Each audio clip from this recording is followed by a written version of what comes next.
سلام، سال نوتون مبارک باشه.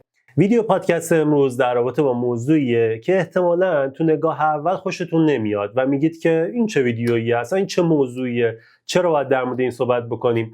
ولی برای خود من خیلی جذاب بود. من خودم بدون آگاهی از اینکه قراره در رابطه با چی صحبت بکنیم دقیقاً ریز ماجرا رو نمیدونستم، فقط عنوان رو میدونستم. رفتم نشستم سر صحبت و آخر کار اصلا متفاوت شده بود نظرم. چیزی که اول کار خودم فکر میکردم کاملا منفی بود، چیزی که آخر کار بود رسیده بودم به شک، نمیدونم الان کدومه. و پیشنهاد میکنم شما هم این رو ببینید. قراره در رابطه با شبیه سازی بودن دنیا و اینکه آیا ما در یک شبیه ساز داریم زندگی میکنیم یا نه صحبت کنیم. ولی دید ما اصلا این نیست که بگیم بله یا نه. دید ما اینه که آیا با علم کامپیوتر امروزی که داریم میتونیم این قضیه رو تایید بکنیم، میتونیم بفهمیمش بیشتر یا نه. همین. و اصلا دنبال اثبات یا رد کردن این موضوع نیستیم، بیشتر میخوایم دانش کامپیوتری خودمون رو بیایم به چالش بکشیم و چیزهای جدیدی رو ازش یاد بگیریم. استاد امیر امیرچوپانی استاد من هاست ویدیو در اصل صحبت رو آماده کرده و میخواد صحبت بکنه برامون. من سوالاتمو میپرسم و باش صحبت میکنم توی ویدیو. یه نکته هم بگم، این ویدیو تقریبا اوایل اسفند ضبط شده، برای همین ما اون موقع توی ویدیو تبریک عید نگفتیم، ولی چون تولیدش طول کشید و یعنی ادیتش طول کشید و الان قراره توی عید منتشر بشه، گفتم که من اینجا بیام تبریک بگم. استادم ایران نبودن که بخوان این قسمت اول رو مثلا دوباره واسمون ضبط بکنن، واسه همین گفتم که من این تبریک رو بگم از طرف خودم و ایشون بهتون و امیدوارم که سال بسیار خوبی رو داشته باشید. بریم ویدیو رو ببینیم، نظرتون رو بعدم حتما توی کامنت ها بگید. ویدیو توی پادکست ها هم منتشر میشه، اونجا هم گوش میدید حتما نظرتون رو بگید. دمتون گرم. پس بدون قضاوت پیشنهاد میکنم ویدیو رو ببینید، آخر کار نظرتون رو بگید. مرسی. فعلا سلام، خوش اومدید به یه قسمت دیگه از پادکست چهارراه کامپیوتر. توی این قسمت میخوایم با استاد امیرچوپانی در رابطه با یک موضوع خیلی جنجالی تو دنیا صحبت کنیم و اونم چیزی نیست جز فرضیه شبیه سازی. اگر یه ذره خونده باشید یا اطلاعات کامپیوتری و اطلاعات از افراد بزرگ رو دنبال کرده باشید، یکی از کسایی که خیلی در موردش صحبت میکنه ایلان ماسک در رابطه با این فرضیه شبیه سازی صحبت میکنه، بهش میرسیم.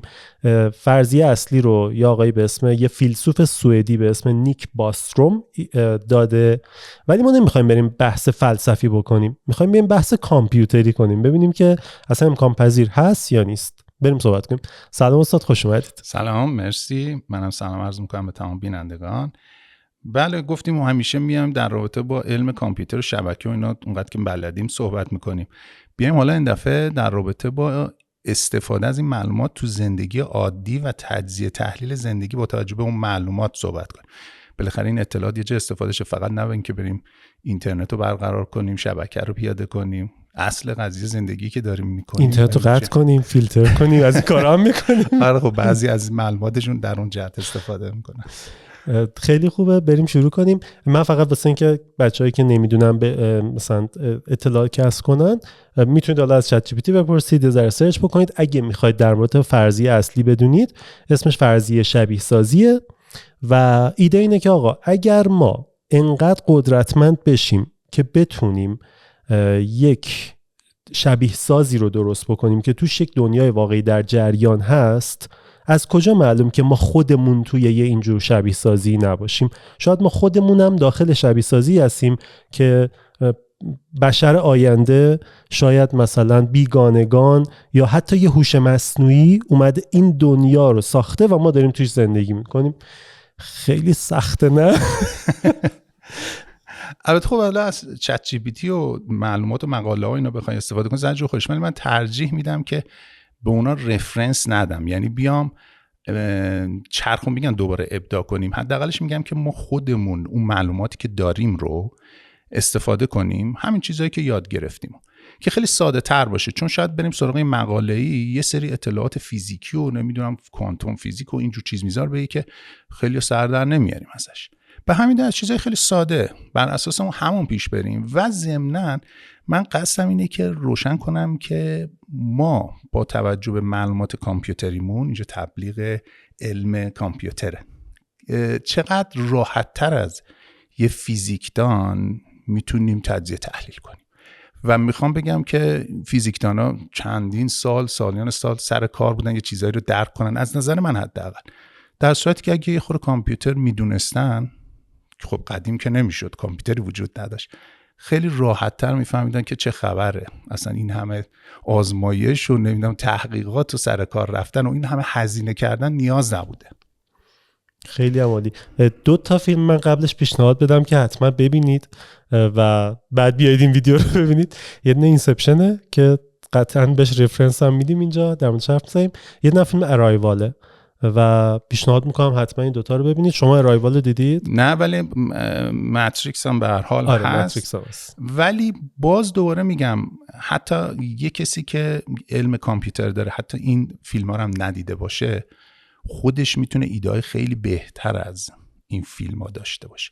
چون این فیلم ها به هر حال مثلا فرض کن ماتریکس سال 2000، این همه سال گذشته و اطلاعات و ایده‌ای که اونا داشتن چقدر می‌خواسته جلوتر از جهان باشه، که البته یه سری چیزای فیلم و ویدئویی و اینجور چیزا هم قاطیش کردن که بالاخره هالیوود ساخته دیگه. آره جلوتر که بریم یه خورده حالا تبلیغ چیزا هم من میخوام بکنم، فرهنگ خودمون و ایران رو، که بگم که واقعا ما خودمون چه چیزهایی داریم که متاسفانه بهش اشاره نمیشه. بعد اون اومدن مثلا یه فیلم ماتریکس ساختن، توش یه 20 تا 30 تا 100 تا مکالمه دارن که همه جهان دارن در رابطه اون صحبت میکنن، که چه بسا شاعرای ما سالیان سال قبل اینا رو اصلا به صورت شعر رو خیلی قشنگتر زیباتر گفتن.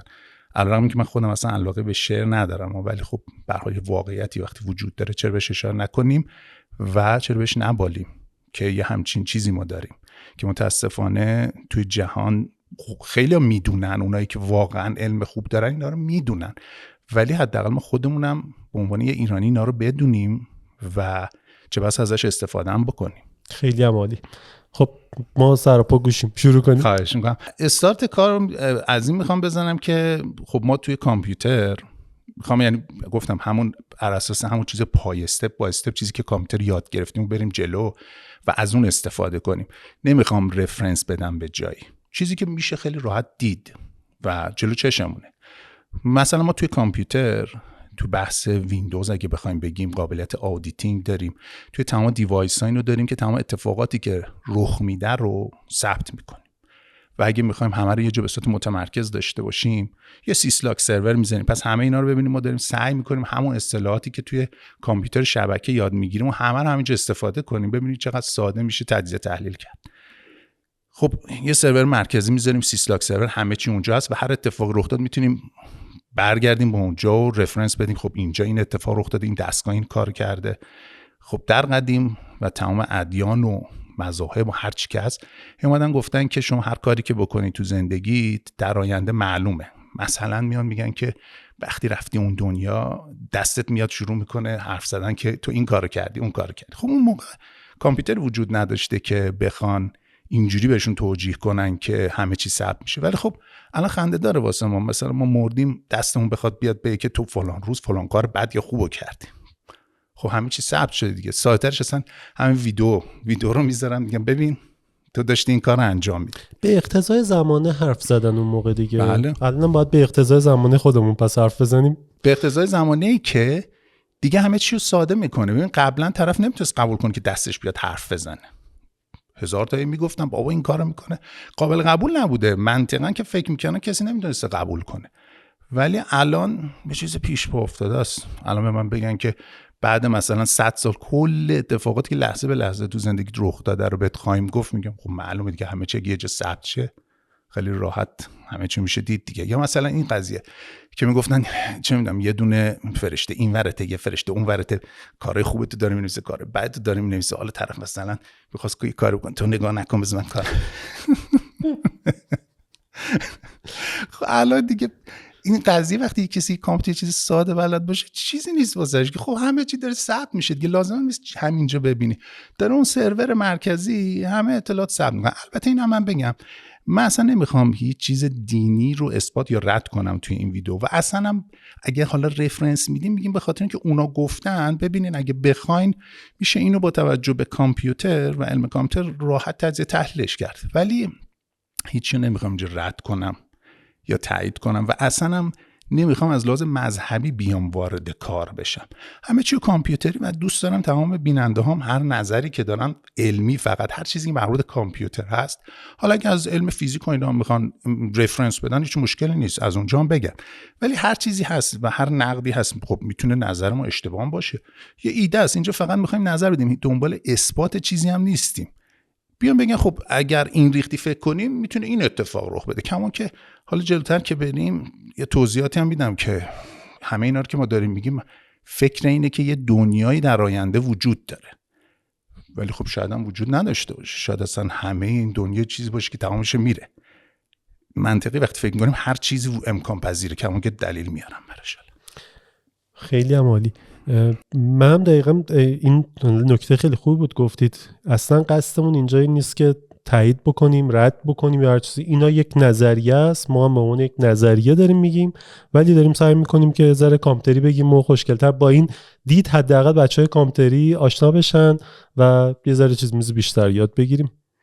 در مورد لغتایی هم که میگید، من فکر کنم اغلب بچه‌ها بدونن لغت‌ها چیه، ولی اگه تونستیم یه توضیح یه جایی بدیم، مثلا بچه‌ها سیسلاک سرور، شما هر کاری که تو ویندوز بکنید و تو هر سیستمی بکنید، حالا فرق نمیکنه، همه دیوایس‌ها یه جایی مینویسن که این اتفاق افتاد. اگه به جای اینکه روی یک دیوایس همه چیزو ذخیره کنیم، همه رو از همه شبکه‌مون ببریم روی یه سروری که کارش اینه که اینا رو ثبت کنه، ذخیره کنیم، به اون سرور میگیم سیسلاک سرور. خب درست، ولی خب من فکرم این بود که تمام افرادی که این ویدیو رو میبینن این معلومات رو دارن، یعنی بیشتر مخاطبینمون این باشه که کسایی که علم کامپیوتر رو به صورت پایه بلد هستن. ولی خب یه سری موارد رو شاید سیسلاگ حالا ندونن که خوب شد که توضیح نراتش دادی. من اینجا نکات رو گذاشتم که هیچ کدوم از قلم نندازم. یه نکته دیگه، حالا بعد میخوایم تازه وارد حالا این بشیم که زندگی تو سیمولیشن هست یا نیست، در اون صحبت کنیم، ولی به صورت مقدمه یه نکته دیگه هم تو تمام مذاهب و حالا فقط مذهب نگیم، خیلی از چیزای دیگه هم شاید مثلا میگن که خب یه آخرتی وجود داره که همه انسان ها دوباره برمیگردن. خب قدیم میگفتن تک تک ذرات بدن، شاید اتم هم نمیدونستن چی، تک تک ذرات بدن تو قیامت همه میاد میچسبه و یه آدم دوباره همون میشه. خب تو بحث کامپیوتر وقتی فکر بکنیم یه چیز پیش پا افتاده است. ما هر چیزی رو بکاپ میگیریم، هر وقت که دلمون خواست ریستورش میکنیم، بیت به بیتش دقیقاً برمیگرده. بنابراین وقتی یه نفری بمیره دوباره بخوام زندهش کنیم مثلا هیچ کاری نداره با تمام تک تک ذرات سلولیش که الان سلول هم وجود نداره، همش میرسیم که سیمولیشنه، ولی حتی تک تک اونها رو و تمام چیزایی که تو مغزش میگشته رو میتونیم چیکار کنیم؟ ریکاور کنیم. توی ماشین‌های مجازی وقتی میایم یه چیزی رو اسنپ شات میگیریم، حتی حافظش، اون لحظه تک تک بیتایی که تو حافظش هست رو هم نگه میداریم. وقتی میخوایم ریکاور کنیم درست برمیگردیم به همون لحظه، هر چی که تو حافظه اون کامپیوتر بوده برمیگرده. خب پس این انسان رو هم فقط بدنش رو لازم نیستش که بتونیم ریکاور کنیم، کل اطلاعاتی که تو حافظش هست حتی تو اون لحظه اگه بخوایم برگردیم، مثلا فرض کنیم الان همین لحظه من بمیرم، بعد دوباره بخوایم برگردونیم که من یادم باشه داشتم چی صحبت میکردم، همه اینو دقیقاً میتونه تو بحث کامپیوتر چیز پیش پا افتاد. یعنی یه نفر که فقط یه بکاپ و ریستور بلد باشه میگه خب کاری نداره که اصلا. حالا در قدیم میخواستم بگن آی دونه دونه‌تون زنده خواهید شد و برمیگردونیم، چجوری میخواستم با اون حالی کنن. اینا هم باز دوباره اثبات این که با وقتی کامپیوتر یاد میگیریم چقدر قضیه ساده میشه و چقدر خوبه. حتی یه فیزیکدان نمیتونه این چیزا رو درک کنه اگه کامپیوتر نداره. فرض کنید از یه فیزیکدان علم کامپیوترشو بگیری، بعد بهش بگی که خب حالا میخوایم کلا یه ماده رو عیناً برگردونیم، مثلا میشینه مغزش میپکه، درسته که کاری نداره که اصلا. به همین دلیل لازم است بریم دکترا بگیریم و کلی فرمولای، اصلا فرمولا رو که آدم نگاه کنه به من بگم اونو بخون دیگه، فرمولا بخونی اصلا اینا چی نوشته نشون مثلا یه تخت سیاه چه گندگی رو از بالا تا پایین همینجور پر کردم، بابا ول کن اصلا قضیه نیست. و وقتی که علم کامپیوتر پیشرفت میکنه همه این چیزا خیلی ساده و ساده تر میشه. البته به واسطه اون علم ها اومده این کامپیوتر. آره به واسطه اون ثابت شده و ساخته شده. اونا زحمت بکشن ما استفاده بکنیم. ما واسه درک خودمون. بله. خب پس این داستان پیش، یعنی در واقع میشه گفت این نکات اولیه که حالا میخوایم به کدوم قسمت بریم و قسمت اصلی رو میرسیم که خب ما آیا داخل یه سیمولیشن هستیم هم تو که اول کاری توضیح دادی یا نه. هر کسی میتونه یه نظری داشته باشه، ولی به نظر من بدون شک ما توی یک سیمولیشن به این دید و معلوماتی که داریم ما میتونه پیچیده تر باشه که چه بسا حتما هست، ولی خیلی ساده است، معلومه که اینجوری هستیم. یه فیزیکدانی هم به نام میچیو کاکو هست که خیلی توی این موارد نظر میده. چندین سال قبل یه ویدیو اتفاقی ازش دیدم، توضیح داده بود که نمیتونه این دنیا سیمولیشن باشه و دلیلی که آورده بود اگه اشتباه نکنم این بود که میگفت خب دنیا به این گندگی اگه بخوایم تک تک ذراتش رو توی کامپیوتر تو حافظه داشته باشیم و سیمولیت کنیم کل این دنیا رو، یک کامپیوتری به اندازه این دنیا نیاز میشه که بخوایم این دنیا رو سیمولیت کنیم و خب دیگه اصلا معنا نداره، پس نمیشه این کار کرد. یه عده برای اینکه اینو تجزیه تحلیلش کنن بگن نه دیگه نیازم نیست انقدر به اندازه کل جهان یه کامپیوتر باشه که تجزیه تحلیل کنه، گفتن خب خیلی از قسمت‌های جهان نیاز به تجزیه تحلیل نداره. خب کل فضا، بیشتر فضا که خالی هستن، هیچ، میمونه سیارات و ستاره ها و کهکشان ها و این موارد که اینا رو بخوایم ما سیمولیت کنیم. میگفتن که خب اینا هم تازه مثل گیم‌های کامپیوتری مثلا میگه که شما یه جا که دارین بازی میکنین تا زمانی که نرفتی یه مرحله دیگه یا توی یه اتاق دیگه نیازی لود نشده، آره اون لود نشد، نیاز به پردازش نداره. میگه خب الان اگه شما نشستین تو این اتاق دیگه خالیه، اصلا چیزی پردازش نمیشه. ولی کسای دیگه میگن نه خب بالاخره اون تو داره یه اتفاقاتی رخ میده، مثلا هوا در جریانه، پس باید یه تجزیه تحلیلی وجود داشته باشه که حتما داره. من اینو قبول دارم که جایی که ما نیستیم دلیل نمیشه که نیاز به تجزیه تحلیل نداشته باشیم. اما این قضیه که کل جهان رو اگه بخوایم سیمولیت کنیم کار خیلی سختیه، فکر کنم با کوانتوم کامپیوترها این قضیه نمایش داده میشه که نه. و شاید یه چیزی فراتر از اون که ما نمیدونیم، هنوز سواد ما به اون نرسیده. 100%. ولی آخه من دارم میگم که حتی سوادمون هم نیاز نداریم. همین تئوری ها کافیه که ما نمیتونیم اونو شاید بسازیم فعلا، ولی دلیل نمیشه که نتونه وجود داشته باشه و یا کار سختی باشه. و خب در این رابطه حالا بریم سراغ خود جلوتر، یه سری توضیحات بدم که ببینیم خب میشه کل این جهان رو در یه شاید بشه گفت اتم. اومدم همینو بگم، قسمت دارک ماجرا میدونید کجاست؟ فکر کنید مثلا یه دنیایی وجود داره که یه نفری توی کامپیوتر شخصیش انقدر پیشرفت کرده که توی کامپیوتر شخصیش مثلا ما که الان روبلاکس مثلا بچه‌ها بازی میکنن دنیای خودشونو دارن، یه شبیه سازی کرده ما کلا تو اون دنیای باشیم. خیلی دارک میشه. خب من فکر کنم مثلا اون یارو بچه هم باشه. آره خب اتفاقا در مورد این گفتی یه کاریکاتوری سالها قبل دیده بودم که یه بچه رو نشون میداد که نشست روی میز داره یه کره خاصی رو نقاشی میکنه و پشتش تو بک‌گراند یه سری کاغذ مچاله بود که لابلای یکی از اونا کره زمین بود. که خب همون گفتم میریم یه قسمت‌های دارک و تاریکش هم میرسیم که حالا خیلی هم چیز نخواهیم بکنیم که میخوایم اون دنیا رو تبلیغ کنیم که دنیای دیگری وجود داره.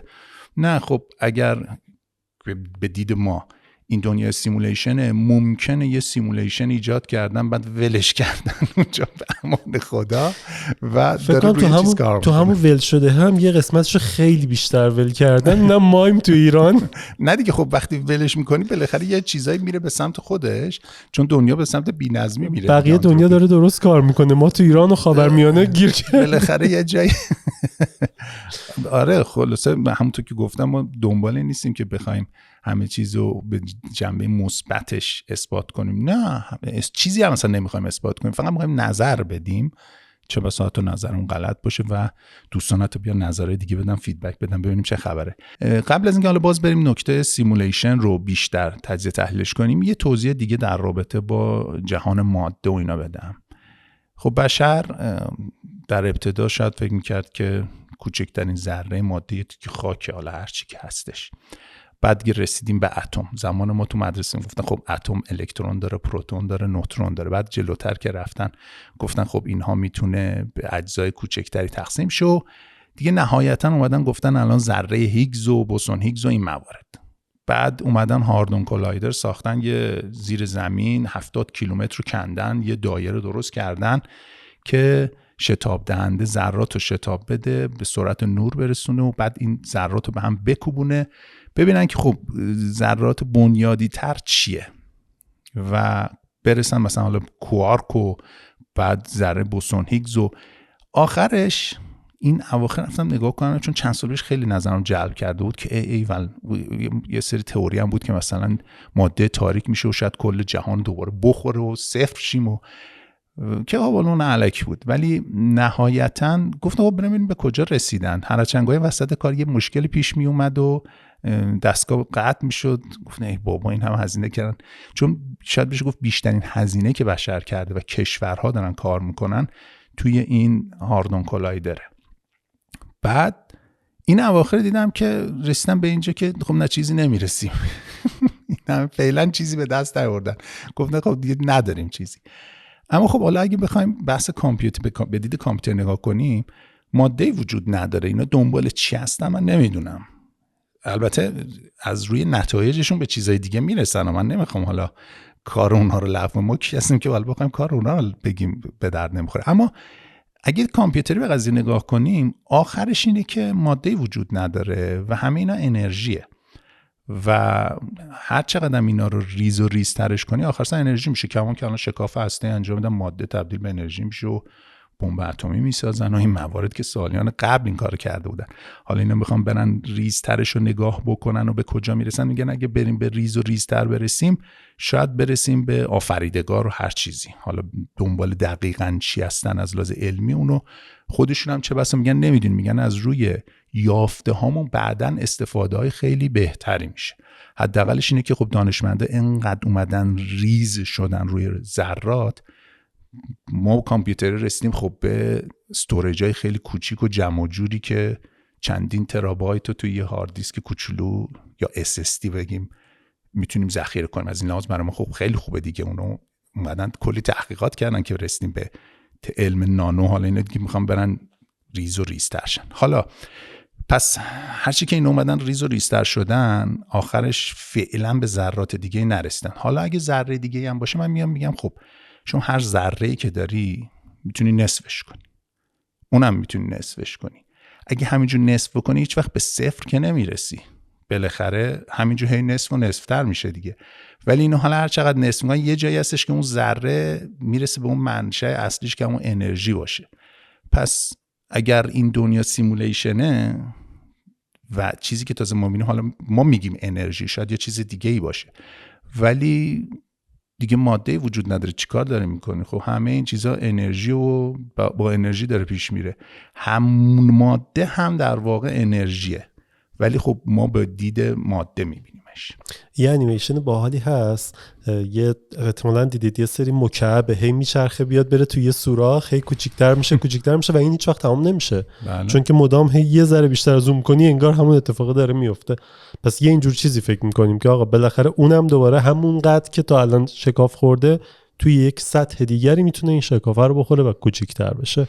و این کوچیک‌تر کردن البته میگم تو کامپیوتر خوبش اینه که ما میتونیم استوریج های بهتر و پردازنده های بهتر و اینا داشته باشیم، ولی اینکه حالا تا چقدر میتونن ریز و ریزتر شن و فعلا رسیدن به اتم دیگه که بتونن اطلاعات و اینا رو ذخیره کنن توش.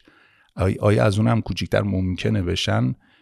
به نظر من یه جزئی از انرژی دوباره. حالا اینکه تو اون سیمولیشن تعریف شد، اگه بگیم سیمولیشن دنیا تعریف کردن، کد نوشتن براش که خب از این کوچیکتر رو چجوری میخوان ذخیره کنن، چجور مدیریتش کنن، اونم یه بحث. تایپ داداشون جا میشه یا نه؟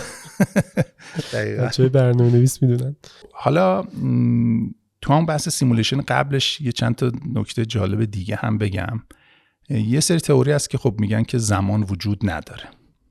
به نظر منم که اصلا زمان وجود نداره. حالا ما میخوایم کامپیوتر این قضیه رو نگاه کنیم و بر اساس کامپیوتر حالا اثبات نگیم، بگیم بالاخره به سمت اثبات بریم که واقعا هیچ زمانی وجود نداره و زندگی رو یه چیز جذابتری میکنه وقتی برسیم به این داستان.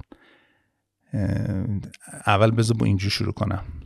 میگن که خب اگر اون دنیای فرض کنیم وجود داره، یه نفر که مرد میره تو برزخی جایی، منتظر باید وایسته تا بالاخره روز قیامتی بیاد که بعد همه با هم دیگه محشور بشن.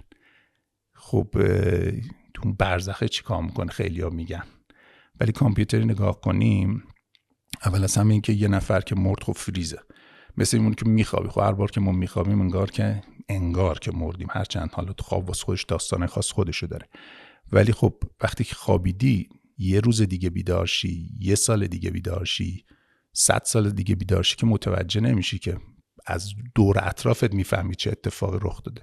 خیلی اصلا بیهوش میشن، سالیان سال بعد به هوش میان، انگاری که واسهشون دیروز بود اگه اطلاعات حافظه‌شون پاک نشده باشه. پس این قضیه که یکی مرد بعد کلی وایسته تا بقیه هم تا این تکلیف شن که بعد بره اونجا، نه، اون کسی که مرد هزاران سال بعد اگه قراره مثلا قیامتی وجود داشته باشه بر اون فرق نمیکنه، وقتی مرد چشاشو که باز کرد یا دوباره اون آگاهی خودشو کسب کرد همه رو دور و بر خودش میبینه. حالا میخواد فامیلش باشه، خیلی میگن آقای ما ببینیم آی نمیدونم همسرمون چی میشه، بچه‌مون چی میشه، اصلا مردی بلافاصله بعد اگر اونوری وجود داشته باشه بعدش همه رو باز اونور میبینی، فرق نمیکنه، انگار که 1 ثانیه بعد بیدار شد. دقیقاً. ولی حالا تازه من میام اون 1 ثانیه، اون هزاران سالو، حداقلش اینه که الان هزاران ساله که بشر وجود داره دیگه، من میام اینو کلشو میکنم 1 ثانیه. حالا چه جوری؟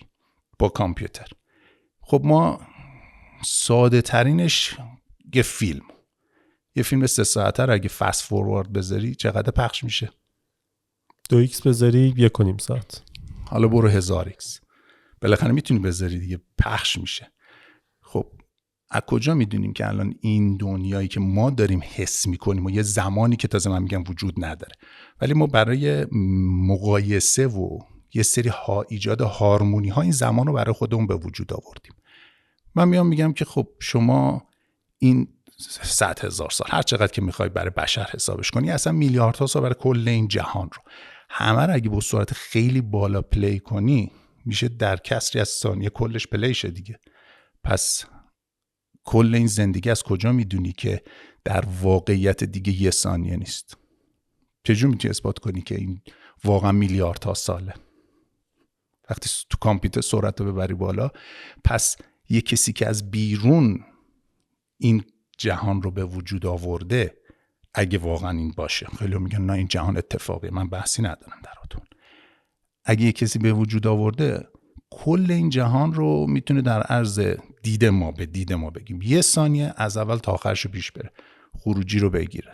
این در راستای روشن‌تر شدن دارک کردیم، گفتیم سیمولیت کردن انداختن اون، شاید هم یادشون رفت، شدم خیلی سریع همه چی نتیجه میگیره و برمیگرده. چجور میتونی اینو بگی نیست؟ کل زندگی 1 ثانیه است.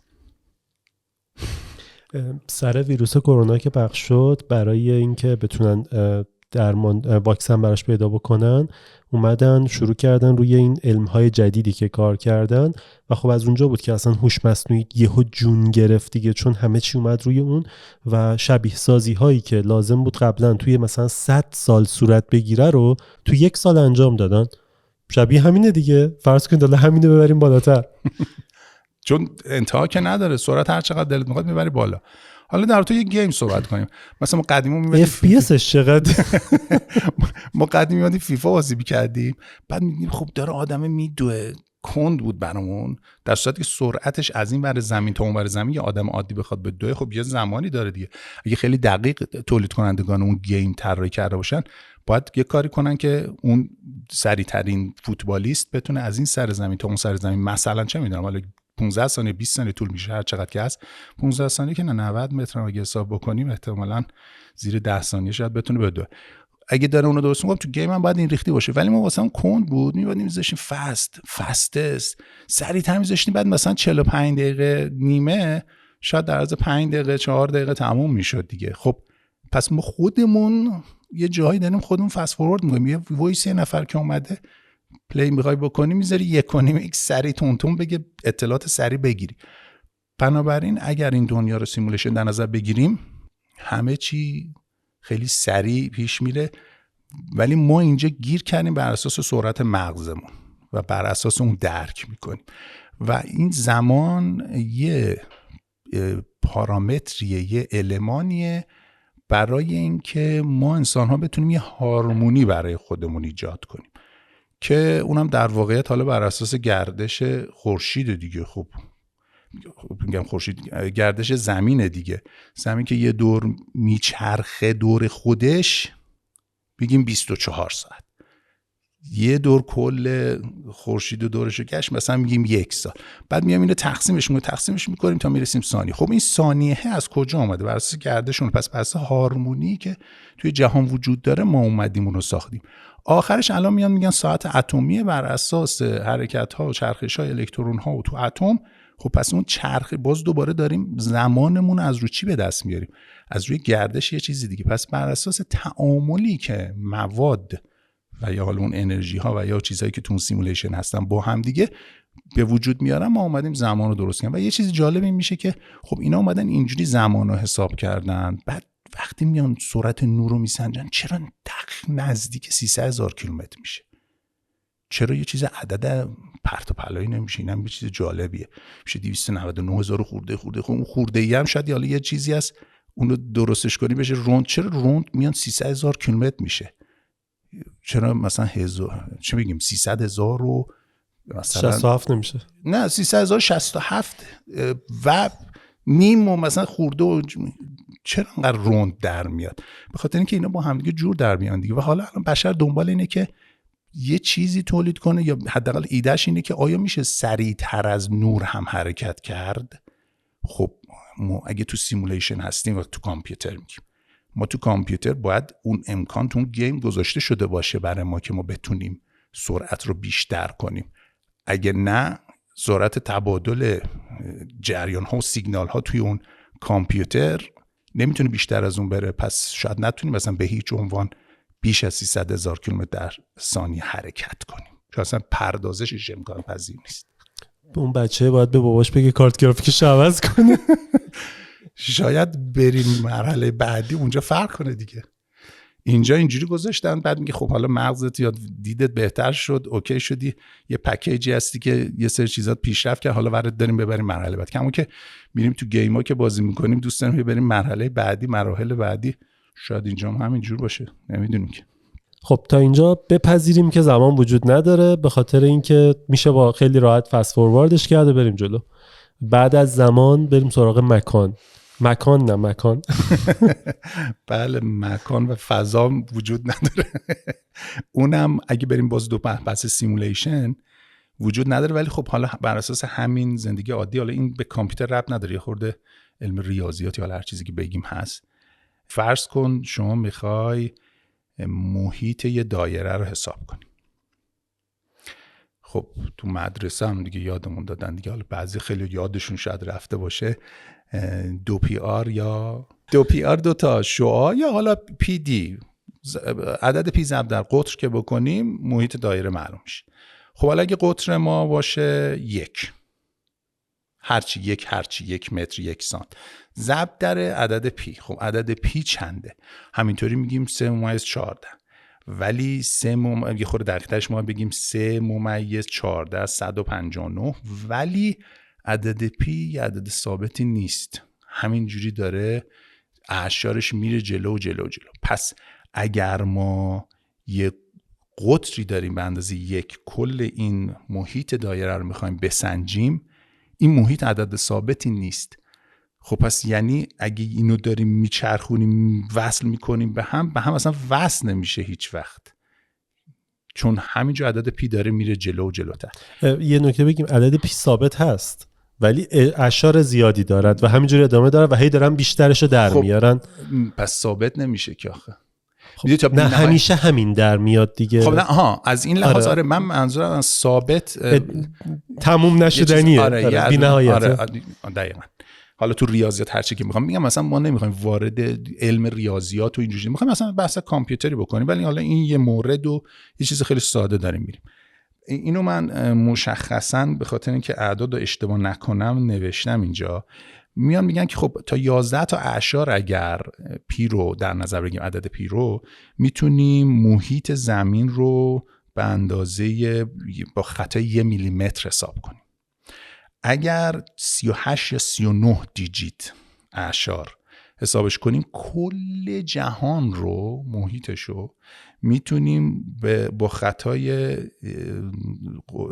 قطره اتم هیدروژن محاسبه کنیم. یعنی پس عدد پی میگه بیش از 38 اعشار یا 39 اعشار اصلا معنا نداره که ما اصلا به دردمون نمیخوره. ولی الان کامپیوترها دارن حساب میکنن، آخرین چیزی که حساب کردن 202 تریلیون اعشارش رو حساب کردن.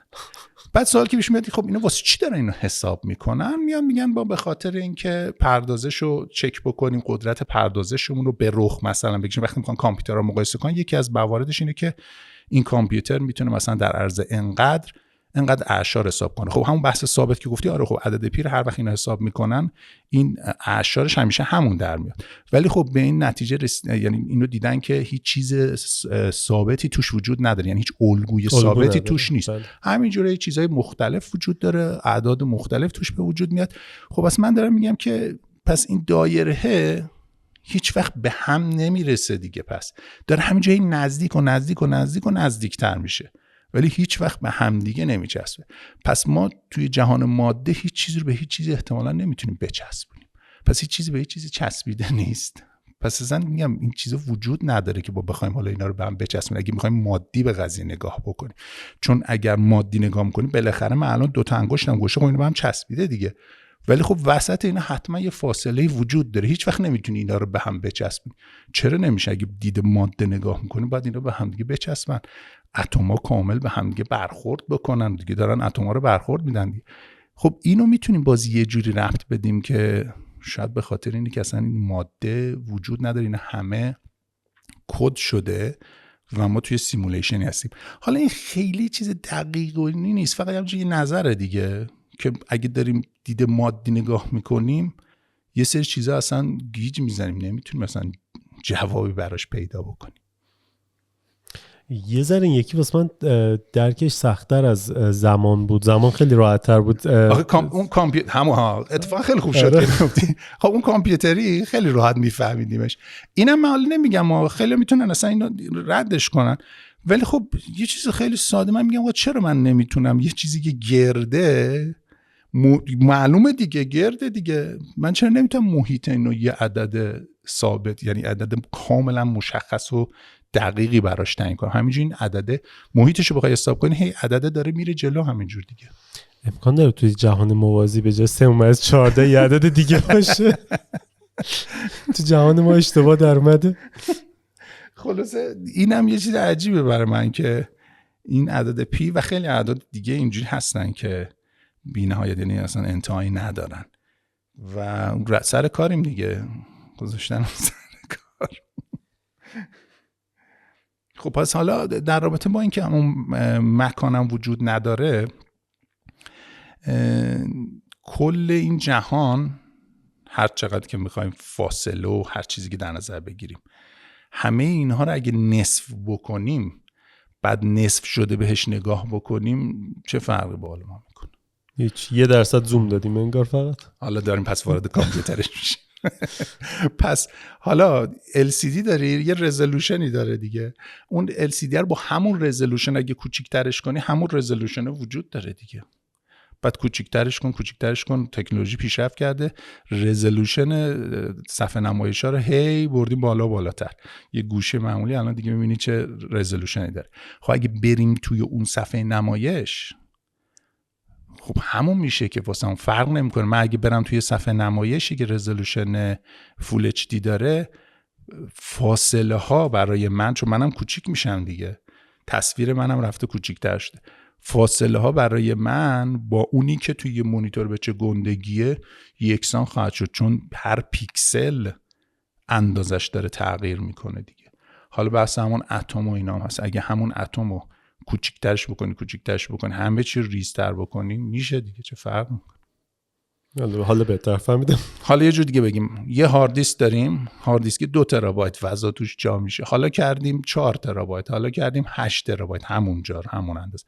پس نصف اندازه اون میتونسته 4 ترابایت بگیره دیگه. هرچی که حجمی که ذخیره میکنیم توی یه فضا بیشتر میشه، خب با فضای کمتر پس میتونیم همون حجم رو ذخیره کنیم.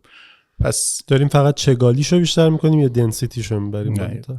ولی هم ساده ترین حالش این همون زوم است دیگه، زوم که کردی. پس اینجا ما چون گیر کردیم امکان زوم نداریم، امکان چیز نیست، حس میکنیم که خب حالا وگرنه همه چی فشرده کنیم و اگه کامپیوتر نگاه کنیم میگیم خب اصلا اینا که معنا نداره، این همش چیزی که کد شده اون و تعریف شدی. فاصله من تا اردشیر الان اگه مثلا 2 متر 1 متره، بر اساس اون متر رو از کجا آوردن؟ مترم این مترم جالبه. همیشه سوالم بود که این متر که میگن بر چه اساس در آوردن؟ نگاه کردم که حساب کردن، گفتن از قطب مثلا شمال بیا تا استوا، اون فاصله رو تقریبا نمیدونم دقیق یادم نیست، یه عددی کردن متر در اومد، تقریبا 200,000 یا همچین چیزی کردن.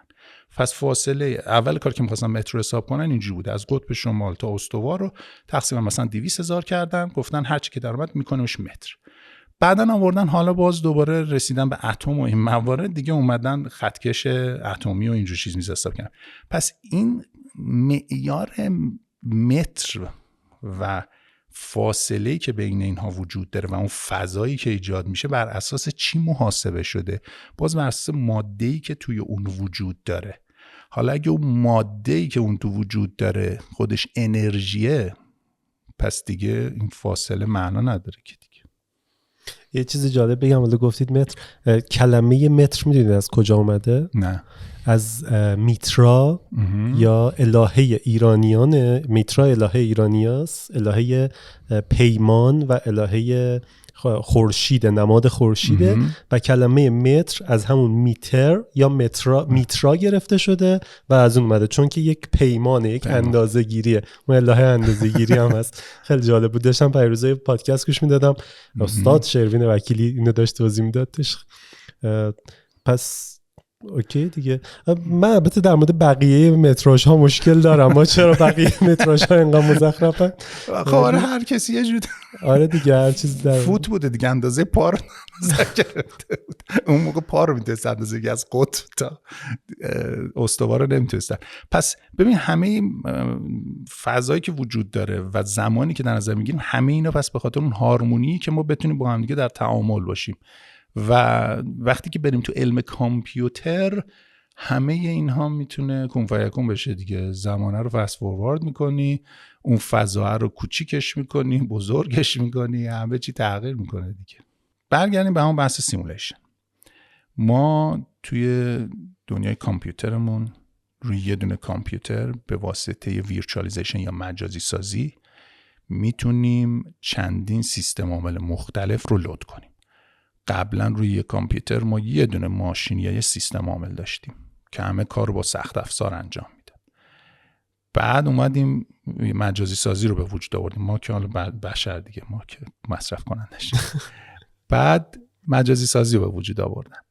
بعد مجازی سازی گفتن خیلی خوب، هر سیستم عاملی اگه قرار یه سری اپلیکیشن رو لود بکنه، چرا به ازای سرویس های مختلف بخوایم سیستم عامل های مختلف داکر بندازیم، کوبرنتیس دقیقاً بیایم داکر و کوبرنتیس و اینا رو بندازیم کانتینر کنیم که همه چی ماژولار بشه و از منابع سخت افزاریمون بهینه تر استفاده کنیم. اون موقع که این مباحث بود، من پیش ما فکر می‌کردم که خب پس میتونه هر انسانی یه دونه کانتینر باشه که هر وقت به دنیا میاد لودش میکنن. بعد تازه کلون میکنیم دیگه، کلون کردن دقیقا همون دی ان ای بشره دیگه. دی ان ایمون یکسانه، حالا یک چیز تغییر بشه، حالا وارد اون چیزاش نشیم، علم ما نیست، ولی بشر رفته این همه زور زده دی ان ای رو نمیدونم این چیز میذاره حساب کرده. ولی وقتی میایم تو بحث کامپیوتر میگیم خب کاری نداره که یه آدمی که میخواد دنیا بیاد یه کانتینر هم برام میذاریم، یه کانتینر هم برام میذاریم. حالا این میخواد یه خود فرق کنه، یه کانتینر زن میذاریم، یه کانتینر مرد میذاریم، بر اساس اون لود میشه که تازه اینا خودشون باز یه بیسی داره. پس حالا روی اون کانتینرها هم میشه باز چیزای دیگه ای لود کرد، همینجوری پیش میره. اینو در راستای اینکه بگیم مجازی سازی بخوایم بکنیم خیلی سخت میشه. مثلا گفته بودن که به اندازه کل جهان باید یه کامپیوتر داشته باشیم. خب ما علم مجازی سازیمون شاید الان یا قبلا ضعیف بوده. رفته که جلوتر میریم میبینی که اگه میخوایم کل جهان رو مجازی سازی کنیم شاید نیاز نباشه به ازای هر اتم یه پردازشی یه چیزی داشته باشیم. همه اینا رو میشه به صورت یه سری المان فاکتورگیری کرد، بعد سه بعدیش کرد اینا با همدیگه در تعامل باشن. پس میشه به ازای هر 1 میلیارد انسانی که میخوای فکر کنی یه پارامتر داشته باشی با کدینگ های مختلف، کار مجازی سازی ساده تر میشه. ولی خب حالا اگه بیان بگیم که دنیاهای پارالل یا موازی هم وجود داره که خب اون داستانش خیلی سخت‌تر میشه. اما نهایتش اینه که ما علم کامپیوترمون چون الان اینجوریه، شاید برای بعضیا هنوز این که بخوام فکر کنن این دنیای مجازی سخت باشه، ولی به نظر من حتی با همین تکنولوژی چیز پیچیده نیست که بخوایم قبول کنیم این دنیا یه دنیای مجازیه که ما داریم توش زندگی میکنیم. باشم چه اشکال داره حالا مثلا این ریختی باشه، با هیچ چیزی به نظر من ضدیت نداره. باید بیان بتونن اثبات کنن دیگه. اثباتی که کرده بودن گفتن سخت نمیشه، ولی خب اتفاقا واسه اون الان جواب داریم. واسه اون تو فشرده سازی موقعی که ما میخوایم مثلا یه عکس رو فشرده بکنیم با وینرر و وینزیپ و اینا، دیدید که مثلا یه عکس 2 مگی و میشه 100 کیلوبایت. چجوری میشه؟ همه خونه هایی که 100 سیاه هستن رو مینویسه 1 ضرب در 1000 تا، مثلا این سفیدن رو مینویسه 1 ضرب در این تا از اون ضرب میکنه، حجمو کم میکنه، فاکتور گیری میکنه. آره خب همین کارو شاید واقعا همون قضیه که گفتید کهکشان خیلیش خالیه یعنی چی؟ یعنی سیاهو همه رو صفر در نظر بگیریم، یک دونه اینجوری میشه. در مورد اینکه هر فردی، حالا من الان یه لحظه داشتم فکر می‌کردم، میگم خب ما هر آدمی با اون یکی فرق میکنه. بیس آدمه یکیه، یه کانتینر میتونه باشه با یه سری صفات مختلف. شاید این صفات‌ها رو ما الان نتونیم تو کانتینر تعریف کنیم، ولی شاید علممون به جای برسه که واقعا صفات رو هم تو کانتینره بتونیم بذاریم. من خیلی تاکید دارم تا جایی که میشه کلمه رو فارسی به کار ببرم، ولی کانتینر واقعا فارسیش هم میشه کانتینر بچه‌ها، چیزی نیست که بخوام عوضش بکنم. دبه میتونی بگی. چی؟ نه دبه میتونی بگی دیگه. دبه. نه میگم میتونیم اینجوری فرضش بکنیم که همش سیاه فشرده کنیم و بگیم که آقا پس اونقدر نیازی به فضای خیلی بزرگ نریم، میشه واقعا تو یه فضای کوچیک‌تر یا نصف اون چیزی که الان جهان هستی هست مثلا دنیای بعدی ساخته بشه. یا یه جور دیگه و اگه مکان رو در نظر نگیریم میتونه همش تو یه دونه بیت جا بشه. یا بگیم قسمتایی که فضایی که خالیه که پردازشی نیاز نداره، خالیه دیگه، خلایی، هیچ توش چیزی که توش وجود نداره که چیزی لازم نیست، پردازشی نیاز نداره. نه اون داره نوری که از قدیم می اومده رو میبینه دیگه، چون این نور هم یه چیزی نوره رو که داریم پردازش میکنیم. نوره حرفی نیست. اگه داره یه ستاره‌ای از خودش نور ساطع میکنه اون باید پردازش بشه، ولی خب پردازش اونم اینه که یه نوری ساطع شده داره میاد دیگه، پردازش سخت نیست. الان ری تریسینگ 4 رو انداختن روش کار میکنه. یه نور رو ایجاد کرده داره میاد دیگه. آره صداتون معلوم نیست باشه تو ویدیو یا نه. یه میکروفون بگی دستت. میکروفون این هست. ها اوکی. بچه آرش پشت صحنه نشسته داره صحبت میکنه. سلام. نکات اصلی که من میخواستم بگم رو توضیحاتش دادم و شاید مثلا یه توضیح هم در بعد نباشه در رابطه با همین چیپ کوانتومی گوگل توضیح بدیم که خیلی جذاب شده. گفتن که یه چیپی به نام ویلو اومد به بازار عرضه کرد، ولی خب یه شات داونش که قطعش کرد و کرکرر کشید. به بازار عرضه نکرد، یعنی به بازار تکنولوژی منظور نه که بفروشیم، گفت همچین تکنولوژی داریم ما. بعد یه سری تئوری اومد که خب این رفته انقدر قوی بوده که رفته به دنیاهای موازی و این موارد، و چون فیزیک کوانتومی به اون دنیای موازی هم یه جورایی یه ربطای پیدا میکنه. خب علمش من ندارم که بخوام در رابطه اون رو توضیح بدم، اما نکته مهمش رو میخوام بگم در رابطه با همین کامپیوتر که مهمترین دلیلی که استاپ کردن و ادامه ندادنش، حداقل فعلا چیزی که گفته شده، به خاطر اینه که سرعت پردازشش انقدر بالا بوده که تمام سیستم های رمزگذاری کنونی رو میتونه کرک کنه. و خب ما یه مسئله داریم تو بحث کامپیوتر به نام کوانتوم اتک که اگر کامپیوترهای کوانتومی رو در اختیار داشته باشیم راحت میتونیم سیستم های رمزگذاری انکریپشنی که وجود داره در حال حاضر رو کرک کنیم. مثال سادهش حتی در تو بیت کوین شاید برای خیلی جذاب بشه، ما چه حالا تو ترانزکشن های مربوط به بیت کوین چه تمام رمزگذاری های بانکی که الان داریم معمولش اینه که به کمک یه زوج کلید پرایوت و پابلیک کی میایم رمزگذاری انجام میدیم. این پابلیک کی و پرایوت کی به هم ربط دارن. هر چیزی رو با یکیشون رمزگذاری کنی با اون یکی میتونی رمز برداری کنی. تو بحث انکریپشن ما پابلیک کیمون رو به هر کسی خواستیم میدیم و چه بسا اسمش روشه دیگه پابلیکه و میان از اون پابلیکی ما استفاده میکنن، رمزگذاری میکنن، دیتا رو به سمت ما میفرستن. کی میتونه فقط اون دیتایی که رمزگذاری شده با پابلیک کی ما رو باز بکنه؟ کسی که پرایوت کی ما رو داره که قراره که کسی دیگه نداشته باشه و خصوصی ما باشه، انشالله لو نرفته. و تمام کارهایی که الان HTTPS وصل میشیم اینجوری داره کار میکنه و یه مدل معمولش اینه که داریم از یه زوج کلیدی که 2048 بیت هر کلیدش استفاده میکنیم.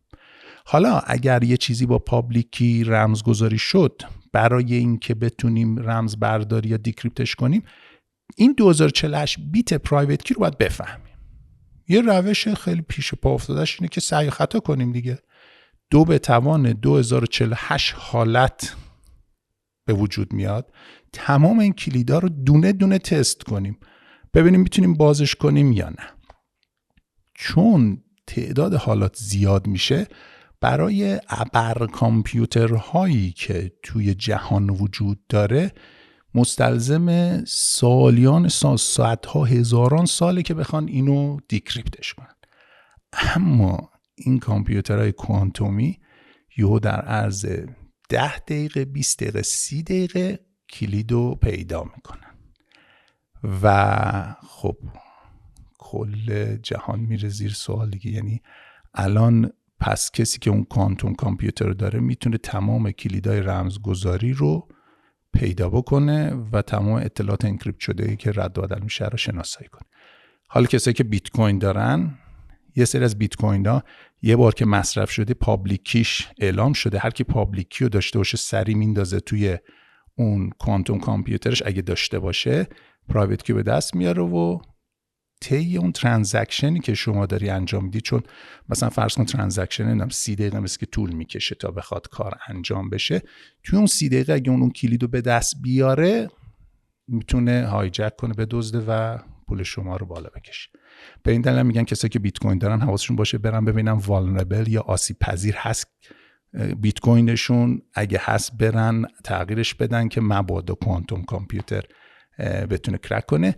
من فکر میکنم دلیل این که استاپ کردن و ادامه نمیدن به خاطر اینکه یهو دیدن اوه کل دنیا میریزه به هم. البته واقعا دو تا نظریه وجوده، یکی اینه که آقا به اینجا رسیدن و دیدن، یکی دیگه اینه که میگن نه خیلی پرته از ماجرا. من اون ورش هم شنیدم که میگن آقا نه اصلا چیزی که ساخته بودن عملی نبوده، هنوز به هیچ نتیجه به درد بخوری نرسیدن، به خاطر این شاتداون کردن و نمیدونم واقعا کدومش باشه. دیدید قیافشو؟ یه یوتیوبر رفت خیلی یه چیز عجیب غریبی هستن. آخه این قدیم بودن، یعنی ببین خطا زیاد داره تو محاسباتش، اما الان اومدن اون روش هایی رو تعریف کردن که ایرو چکینگ ها رو انجام بده، اون خطاها رو به حداقل برسونه. حتما تست کرده بودن که اومدن گفتن دیگه، چون قبلا این داستان بود که خطاهای خیلی زیادی داره. ولی در هر حال حتی اگه خطا هم داشته باشه سرعتش انقدر بالاست که میدونی مثل این مونه که بیان، چون حتما یه همچین اطلاعاتی وجود داره که نمیان پخش کنن که کل جهان دوچار چیز نشن دیگه. اصلا این که ما به این سمت بریم اجتناب ناپذیره، یعنی قطعا یه روزی به وجود میاد یه کامپیوتری که میتونه 2048 بیت الانمون رو بشکونه. به خاطر اینکه میریم ما سراغ نسل بعدی همیشه، به خاطر اینکه دارن روش‌های رمزگذاری جدید درست میکنن، ولی دیدن که این زوده. اگه الان اینو بیارن یواش یواش جاش بندازن خطرناک میشه. باید این ور رو درستش درست کنیم بکنن بعدم بیان سراغ اون ور. یعنی من فکر میکنم که به خاطر این بود که یا شاید هم خواستن مثلا یه آمادگی یا یه شوکی وارد کنن که برین شروع کنین رمزگذاریاتون درست کنین، این آماده شده و مجبوریم شروع کنیم به استفاده کردن. خب اون بالاخره یه اپراتوری داره دیگه، اون اپراتور اگه بخواد یه روزی سوء استفاده کنه میتونه یه کل جهان بریزه برام. شما فکر کن یه بورس آمریکا رو اگر یهویی هکش بکنی دیگه کل جهان اصلا یه جنگ جهانی شروع میشه. شوخی بردار نیست، یعنی چیزای اقتصادی یه اشتباه توش میتونه خطرهای خیلی زیادی به وجود بیاره. دیگه بماند که شاید موشک و بمبای اتمی و اینا کدینگاشون که همین رمزگذاریش هست اونا رو سریع بشه پیدا کرد. این قسمت همون دارکش میشه دیگه، به چیز خیلی خطرناک. کلا بحث امروز خیلی دارکه. خب پس این کوانتوم کامپیوتر هم داره همه چی واقعا از این رو به اون رو میکنه دیگه.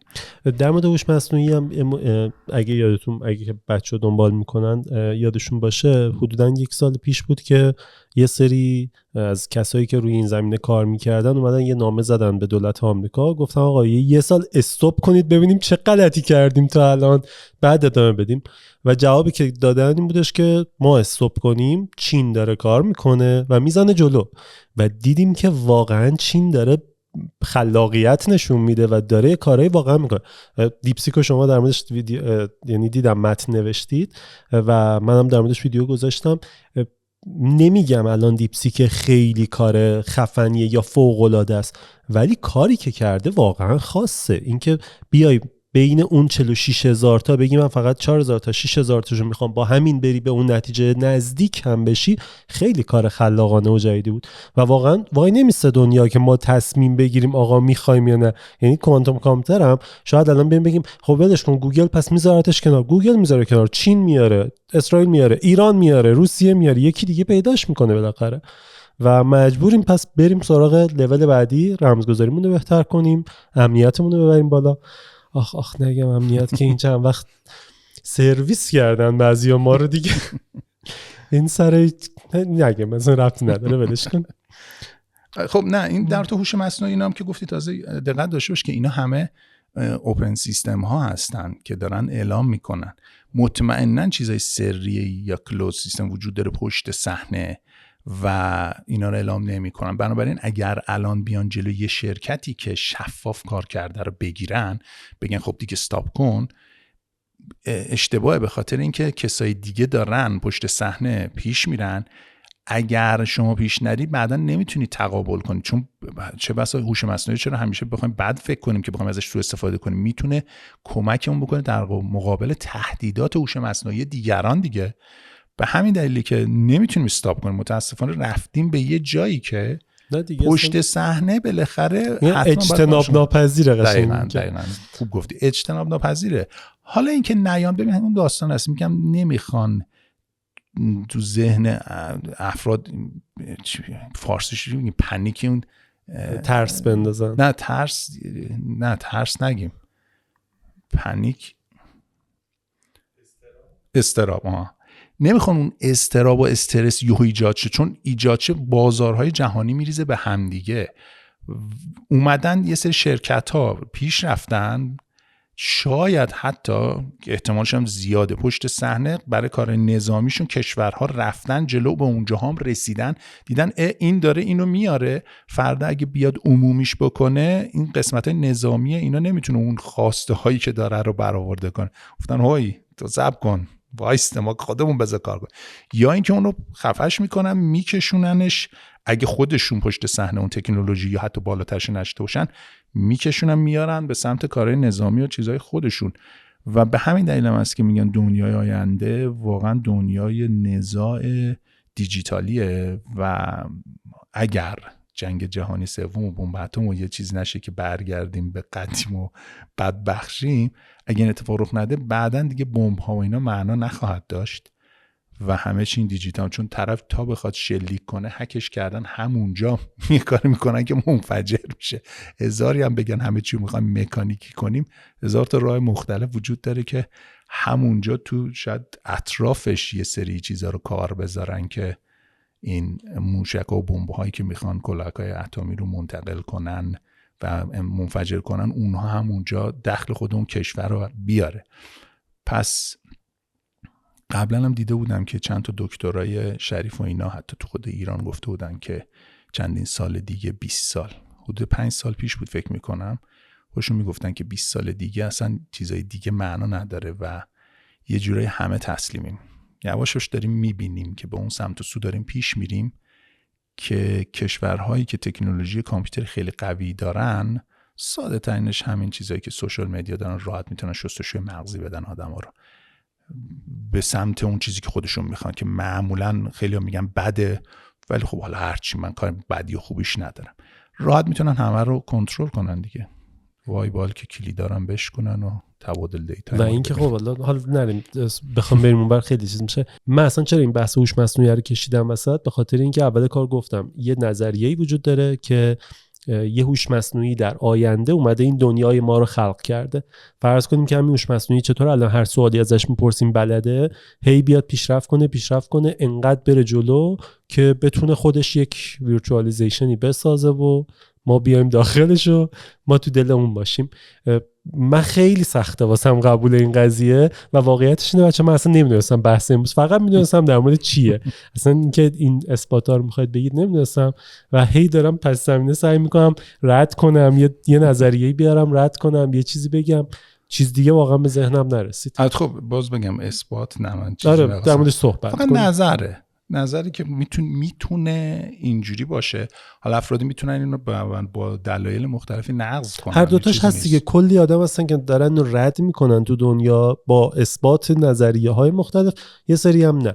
مثلا یه چیز جالبی که من خوندم اینه که میگن آقا اگر میخوای بتونی ردش کنی یا بتونی ثابتش کنی، باید دنبال یه گلیچ بگردی تو دنیا، بگردی یه جای دنیا ببینی انگار مثلا بغل بازی میریم یه جا خرابه، یه چیزی انگار درست کار نمیکنه. اگه یه گلیچ بتونی پیدا کنی، میگه که آقا پس ببین ما داخل این شبیه سازیه هستیم. هنوز کسی نتونسته چیزی پیدا کنه. بعد برای ردشم آخه نه ببخشید، چرا باید حتما اون چیزه رو پیدا بکنیم؟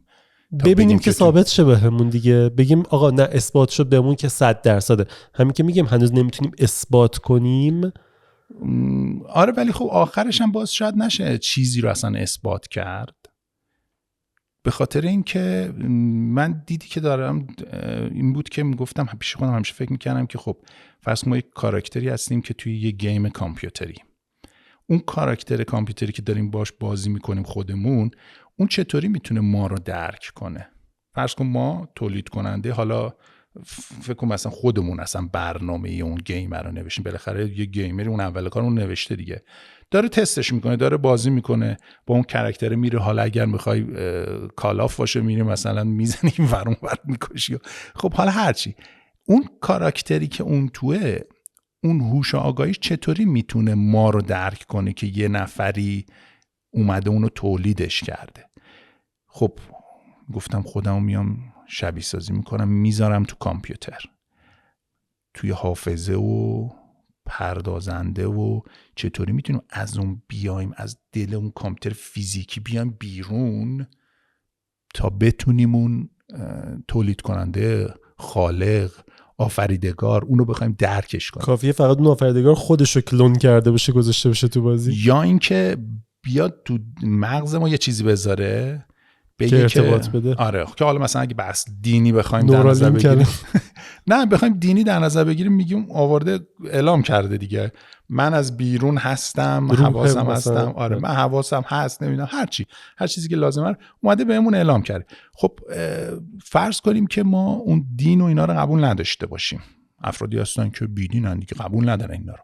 خب اون افرادی که اومدن اینا رو گفتن، خودشون پس در آوردن دیگه، خودش در آورده چجوری اومده همچین چیزی رو گفته؟ اون موقع که کامپیوتری وجود نداشت، چجوری شده که اومده گفته یه خالقی وجود داره؟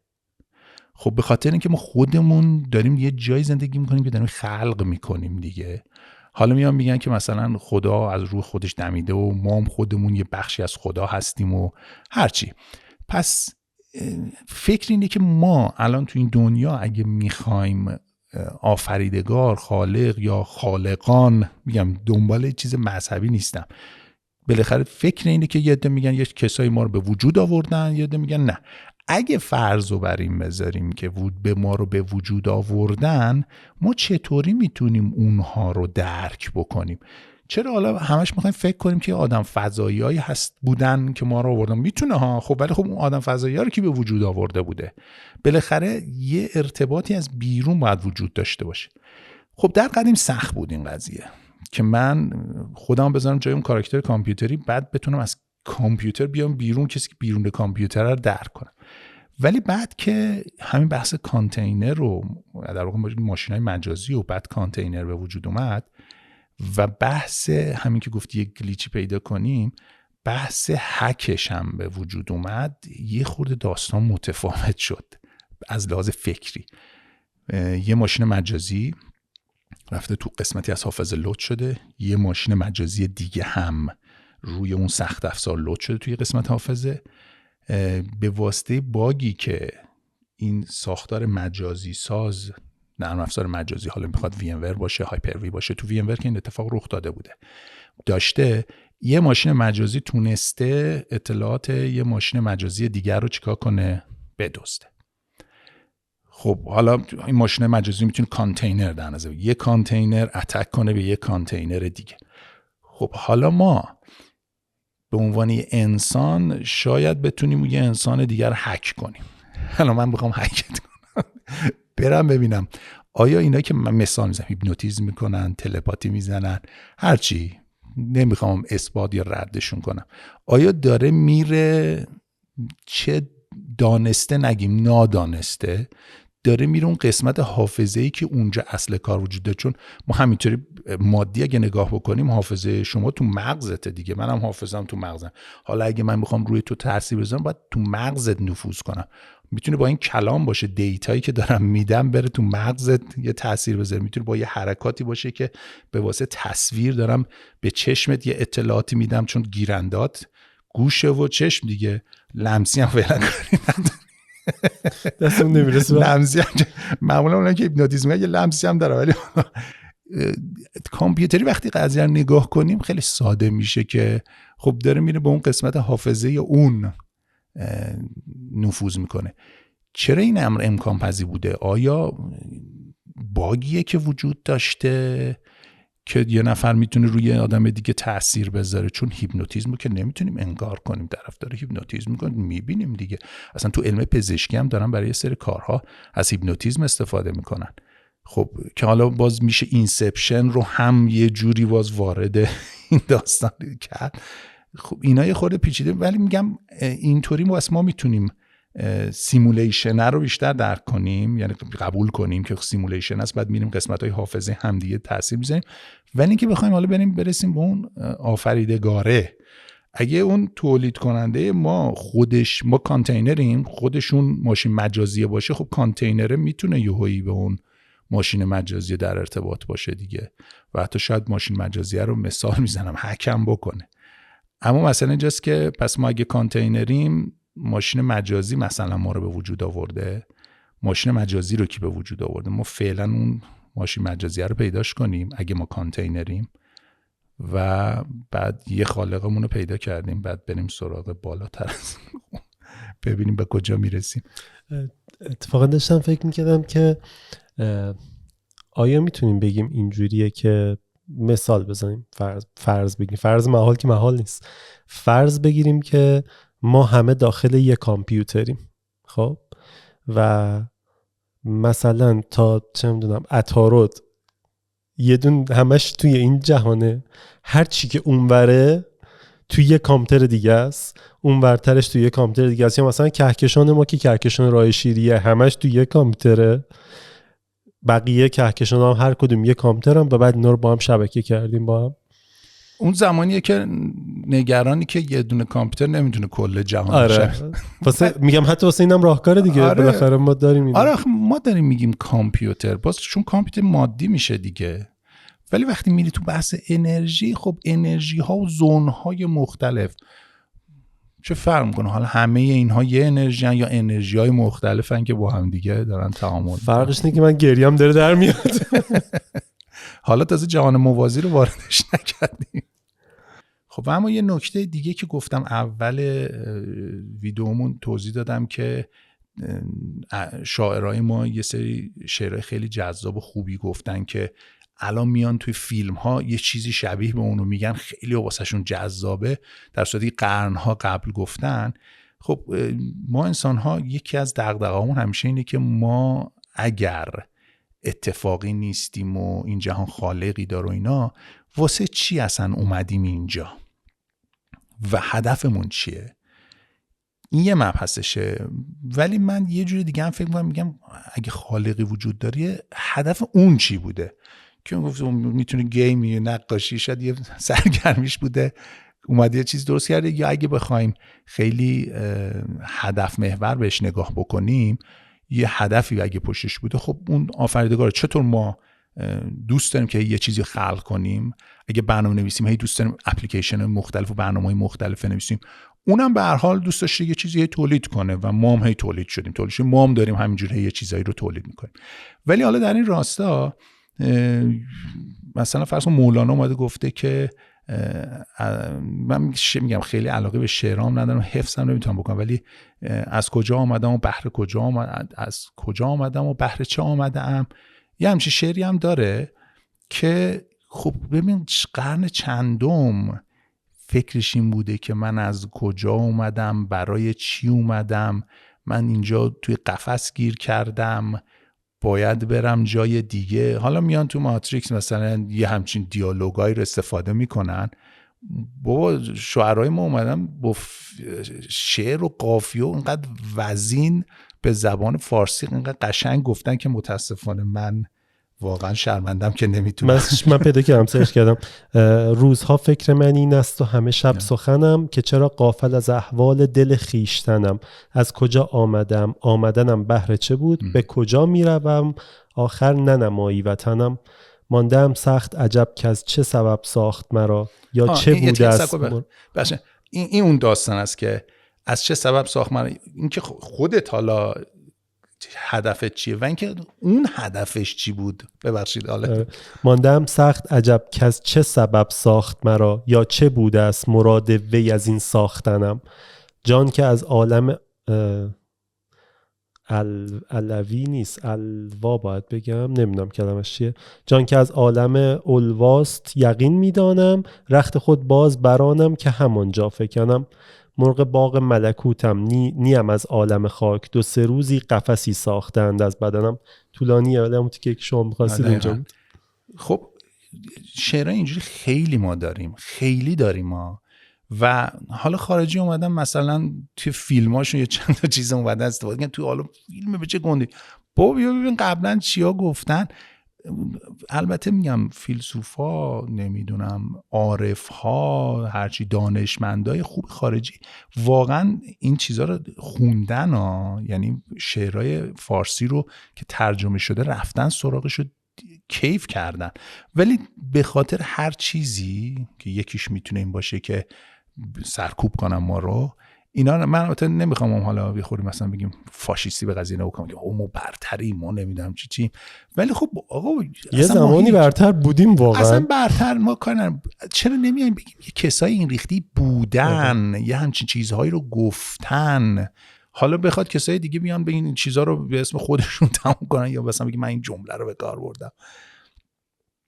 این اون نکته بود که گفتم شاید این باعث بشه که علاقه دوستان به شعر زیاد شه. من هر کار کردم خیلی، چون اصلا آدم هنری نیستم، علاقه من نشدم اصلا به این داستان اشعار. ولی خب وقتی میخونم میدونم که چقدر جذاب میتونه واسه کسی باشه که هنریه، و خب ولی اون متنی که اونا بهش اشاره میکنن و مبحثی که توی اون اشعارشون گنجونده شده یه چیز واقعا عالیه، اصلا آدم کیف میکنه. تو این زمینه که گفتید مثلا همون عدد پی، خب من این شعری میخوام بخونم، این در جهت همین چیزایی که گفتید واسه مولاناست. نه مرادم، نه مریدم، نه پیامم، نه کلامم، نه سلامم، نه علیکم، نه سپیدم، نه سیاهم، نه چنانم که تو گویی، نه چنینم که تو خوانی، و نه آنگونه که گفتند و شنیدی، نه سماعم، نه زمینم، نه به زنجیر کسی بسته و برده دینم، نه سرابم، نه برای دل تنهایی تو جام شرابم، نه گرفتار و اسیرم، نه حقیرم، نه فرستاده پیرم. نه به هر خانه و مسجد و میخانه فقیرم، نه جهنم نه بهشتم، چنین است سرشتم. یه لحظه. به تو سربسته و در پرده بگویم، تا کسی نشنود این راز گوهربار جهان را. آنچه گفتند و سرودند تو آنی، خود تو جان جهانی. تو ندانی که تو خود آن نقطه عشقی، تو خودت باغ بهشتی. این اجرایی داره میگه که خودمون این چیزا رو، کامپیوتر رو ساختیم، خلقش کردیم، خودمون هم درگیرش شدیم افتادیم. با توجه علم امروز خیلی راحت چیز میگه، ولی خب قسمت دارک هم داریم ما. انگار که نیستی چو هستی خوش باشم گفتن ها.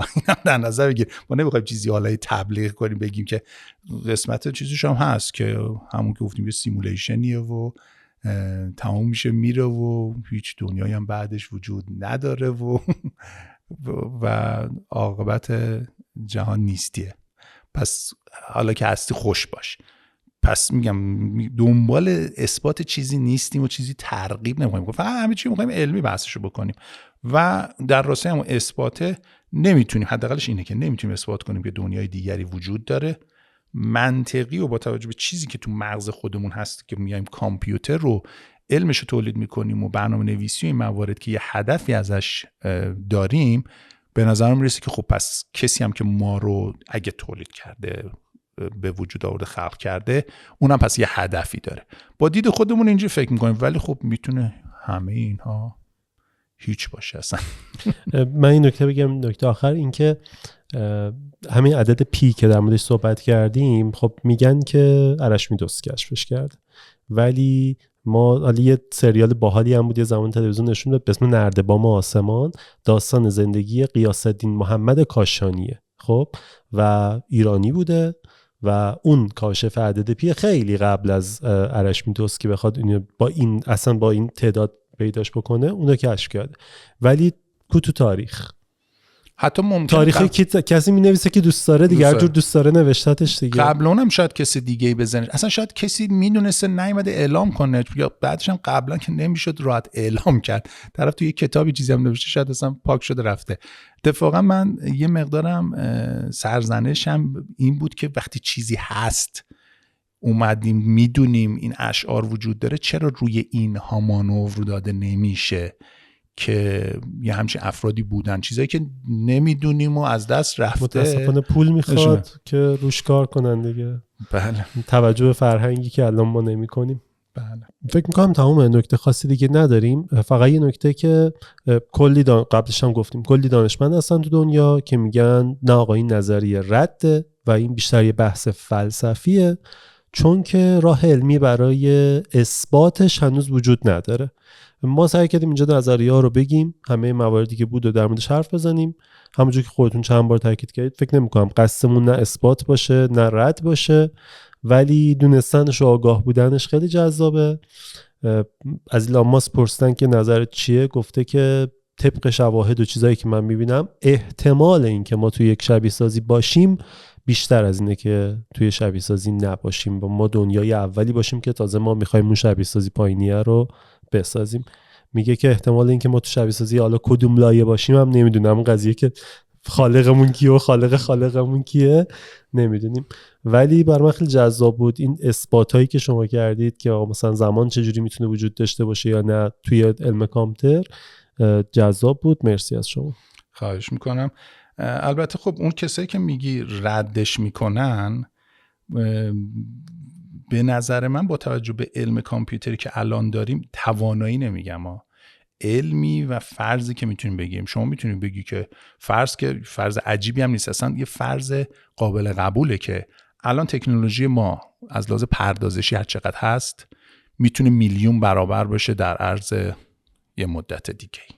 یه چیز طبیعیه، اصلا عجیب غریب نیست، حتما این اتفاق میتونه رخ بده. پس چه مشکلی وجود داره؟ یعنی چجوری میشه اینو رد کرد که اگه میگی رد میکنم، چون من نمیام گفتم ما اینو اثبات نمیکنیم، ولی اونا هم نمیتونن اینو ردش کنن. اونا میگن چون تو نمیتونی اثبات کنی پس رده. خب نه اونجور که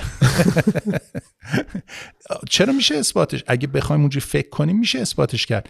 چطور من میتونم داخل یه کامپیوتر یه همچین چیزی رو به وجود بیارم؟ اگه قدرت کامپیوترم رو ببری بالا و بالاتر، میتونه حتی از این دنیا هم شبیه سازی که میکنم قوی تر بشه. یه چیزی که پیش میره دیگه. اما بحثه که تا بی نهایت میتونیم پیش بریم.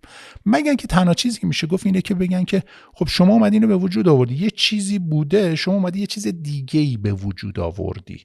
از مثال میزنم جهان مادی که وجود داره، اگه بگن اونها سیمولیشن نیستین، شما اومدی داخل این یه چیزی شبیه به اون رو ساختی، ولی دلیل نمیشه که این جهان هم شبیه به اون باشه. اینجوری میشه فهمید که این رد نیست. بحث اینه که اون هم در واقع میتونه بگه که شما نمیتونی اثبات کنی، نمیتونی ردش کنی. میدونی من دنبال این بودم که ببینم کسی میتونه یه دلیلی بیاره که رد شه. وقتی یه دلیل بیاری که رد بشه تمام دیگه، نباید دنبالش بریم دیگه. کمان که گفتم به نظر میرسه دارن به این نتیجه میرسن که توی اون شکاف هسته‌ای و کوارک و بوسون هیگز دارن میرسن به اونجا که وجود نداره. این ماده آخرش انرژی، هیچ چیزی دیگه ای نیست. شاید انشالله اونا جلوتر برن، اونا میتونن آخرش بگن که ما تو سیمولیشن هستیم. یعنی میشه اثبات کرد. اگه اونا جلوتر برن احتمالاً اثبات میشه که ما تو سیمولیشن هستیم. حالا ببینیم. دارک میشه دیگه، خیلی دارک میشه اون وقت دیگه. مرسی ازتون. خواهش می‌کنم. خیلی ممنون که تشریف آوردید و بحث و موضوع و همه چی با خودتون بود. من فقط نشستم اینجا ذره چیزی یاد گرفتم. دست شما درد نکنه. امیدوارم که خوشتون اومده باشه بچه‌ها و اگر نکته‌ای دارید کامنت بذارید تا جایی که بتونیم حتما جواب میدیم.